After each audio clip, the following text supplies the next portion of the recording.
Well, let's look through some of these stories in a bit more detail. Joining me to do that is the Head of Global Projects at Young Voices, Jason Reed. Jason, a very good morning to you. Good morning, Rosie. From your perspective analysis of reading the papers, how successful has this evacuation in Sudan been? Well, it's early days and it's obviously an incredibly difficult situation, but it does seem that the government is doing absolutely everything it possibly can to get the message out there. It seems that a big part of the problem is that there are so many people, so many British nationals in Sudan who aren't registered with the embassy there. James Cleverly, the Foreign Secretary, said that he's had about 1,000 people have registered, but he estimates there are another couple of thousand who have not registered, and that's why they're issuing this call for everyone who's there to let the embassy know who they are and where they are so that they can help. Of course, the immediate focus has been on the diplomats themselves and getting them out. We understand there's been some level of threats levelled at diplomats in particular, and so understandably you want to get out those people who are directly being threatened. First of all, it seems that the situation is only deteriorating, but it is encouraging to see a lot of international cooperation on this rescue effort. We've seen a lot of coordination with American and French authorities and with the Egyptian authorities nearby as well. So hopefully nobody will be harmed and the evacuation can be completed. We know that other countries are trying to evacuate civilians, and the Daily Telegraph have very much taken a perspective here that the government are nervous, so say some sources, that they're not going to see a repeat of what happened in Afghanistan. How fair a comparison do you think that is? It's a really good point. Yeah, that was, well, besides anything else, a PR disaster, of course, for the government. They'll be very, very keen to avoid a repeat of that situation. James Cleverly in the Foreign Office is somebody who politically is seen as a safe pair of hands, somebody who can run a complex operation like this on no notice and can be trusted. So he's got a big challenge here to keep up with that reputation and make sure that he can actually get those people out who need to be out. It's very, very early days, but over the next few days, it seems are going to be crucial with getting these people out. As long as they can sort out the paperwork side of things and make sure that everybody is registered in the way that they should be, then they should be on track, it seems, at the moment to get everybody out just in the nick of time, I think. Yeah, one British woman who's sheltering in Khartoum said she followed advice but felt abandoned by the British government, describing communications as shamefully mismanaged. We've got a little bit more detail to come on the programme about exactly what has been happening underway and what the future is for UK citizens who are desperate to escape.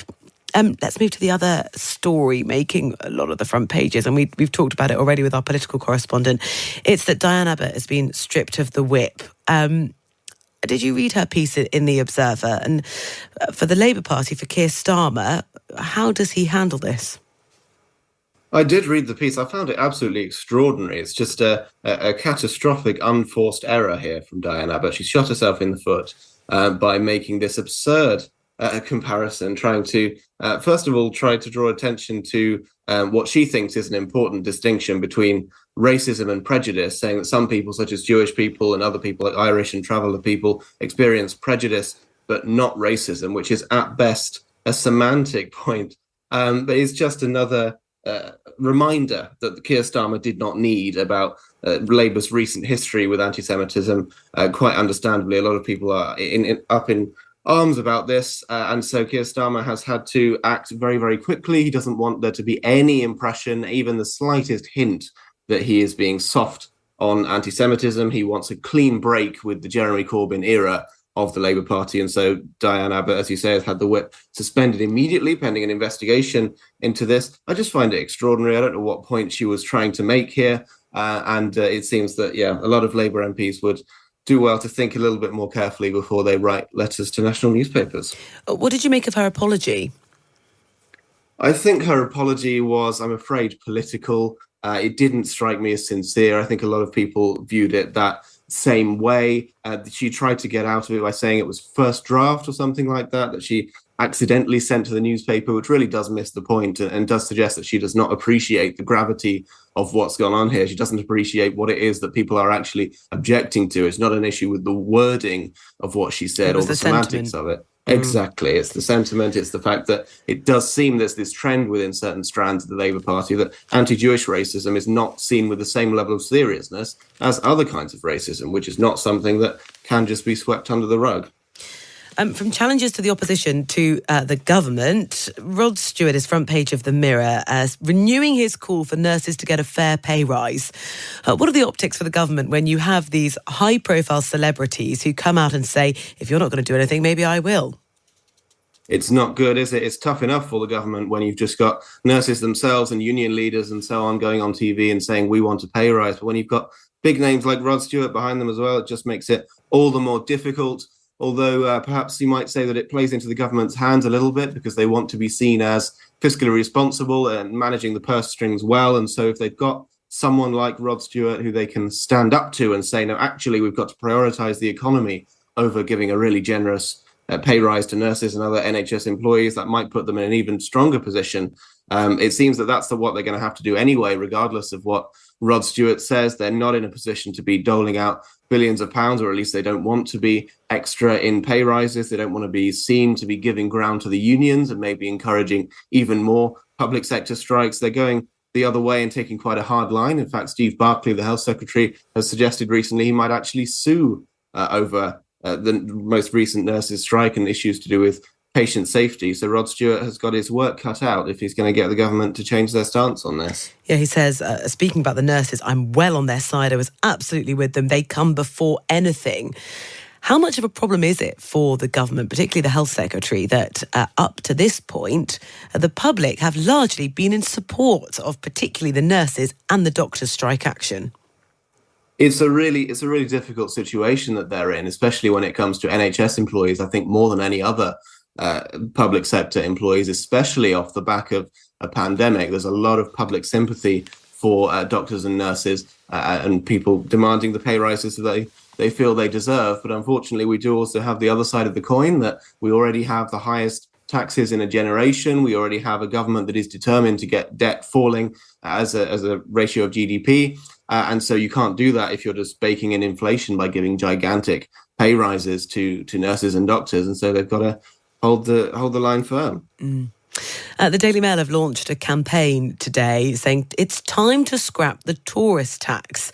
They say the bosses of an extraordinary array of world-famous luxury brands today joined British Airways, hoteliers, to demand the return of VAT-free shopping for UK visitors. It's been a really controversial issue and a real challenge for many people who are saying, look, we just can't attract people from overseas in the same way. What's sort of the essence of their campaign? Well, what they're saying is that actually we should not be thinking in the short term. We shouldn't be trying to raise money through tax grabs as much as we can in the quickest way we can, that actually we should be thinking longer term about economic growth, in this case about the tourism industry, which I have to say I do sympathise with. You know, the argument from the Treasury is that this might raise an extra £2 billion through this extra tax on tourist shopping, but actually that's in the grand scheme of things a very small amount of money. I mean, the energy price guarantee alone goes into the tens of billions of pounds. I think this is a very short-termist view, which we see across tax policy at the moment. Actually, you see it with the corporation tax increase. You see it with keeping income tax thresholds where they are despite soaring inflation, which means we're all paying more income tax through fiscal drag. All of these effective tax rises, which, yes, might raise a little bit more money in the short term, but it is hamstringing our economic growth in the longer term, and it is making it more difficult to meet public spending commitments that we have to meet, such as pensions and the NHS, which are just getting more and more expensive as the years go on. It seems it's just kicking the can down the road, trying to plug the hole for now, and we'll deal with it later is the attitude, which isn't very encouraging. Finally, Jason, where were you at 3 p.m. yesterday? I was having, Rosie, a nice relaxed Sunday afternoon watching Tottenham Hotspur get a pummeling from Newcastle United, and I was given an alarming jolt from this notification. Were you alarmed? I was sufficiently alarmed, yes. Okay. I think because I'm not a customer of the Three mobile network, which it seems if I was, I wouldn't have been quite so alarmed because people on that network didn't get it at all. But they might have been near someone who did. Just in a sentence, if you can, just for time, Jason. There's been so much criticism of this. Is it worth the justification to get really cross about it? Did it bother you? It didn't bother me a huge amount. It does seem that nobody really thought it through with all these issues about last-minute warnings, about people with hearing aids and whether pets might be alarmed and people in cars and so on. And it seems they might have to do another test run now because so many people didn't get the alert it does seem like a bit of a botched effort to me, but I suppose it's nice to have it there in your back pocket just in case the worst does happen. Jason, thank you very much. It's been a pleasure talking to you this morning. Jason Reed is the head of global projects at Young Voices.